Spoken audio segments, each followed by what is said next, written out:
Brown and Dawson fight back with 50s.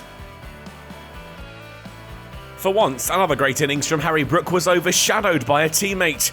Day 1, George Hill's moment in the sun, a magnificent ton, the basis of a strong first-day performance from Yorkshire.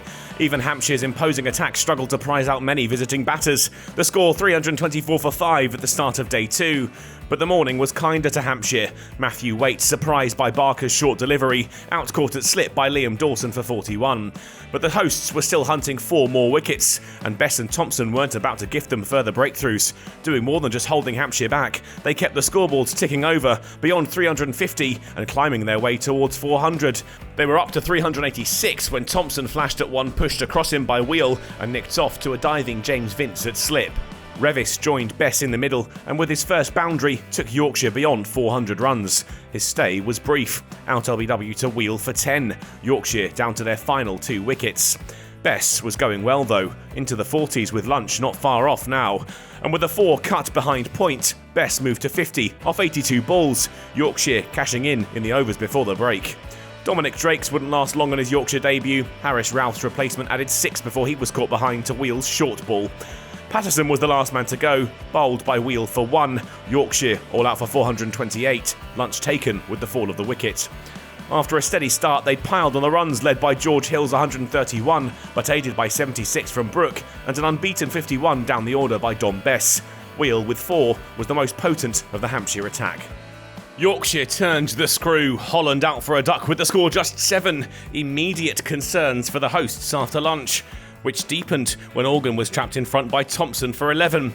Gubbins and Vince got the recovery up and running. Yorkshire held back and Hampshire started to kick on and get their innings going. 50 runs on the board thanks to 2 from the captain. Gubbins dropped to 1 knee and stroked Revis through the covers for 4 to bring up the 50 partnership from 77 balls. It looked like this pair might get their side to 100 runs and play their way through to tea. But Waite refused them that. His appeal, pumped up, persistent and granted. Vince out LBW for 33. The loss of the skipper was damaging, but Nick Gubbins was still there and looking in good touch. Up to 50 off 90 balls with his 12th boundary. 3 figures on the board in the process. The score was up to 110 for 3 when Dawson and Gubbins headed off for tea. Still plenty of work to do for the hosts. Gubbins couldn't add to his total after tea, caught behind off the bowling of Patterson for 58. The Nelson struck again. Ben Brown joined Dawson and they kept the scoreboard ticking over, bringing up the 150 in the 54th over. The partnership was solid and worth 50 when Brown cut Revis to the ropes for 4. Plenty of those needed for the hosts. Dawson had really hit his stride, peeling off more boundaries on both sides of the wicket. This savage cut from the bowling of Drakes brought him his half-century, scored off 91 balls. Hampshire were past 200 soon after, Dawson and Brown trading boundaries from the bowling of Bess. They frustrated Yorkshire, their partnership up to 100 as the close approached. Brown joined his partner on 50 before the end of the day. The top edge carried over Duke to the boundary for 4, the former Sussex man up to the mark off 98 deliveries. And they were still together when the umpires took them off. A solid rebuilding effort from them had halted the visitors' charge. But they're going to need to work just as hard when they return to the Ageas Bowl, still over 200 behind and with just 6 wickets in hand.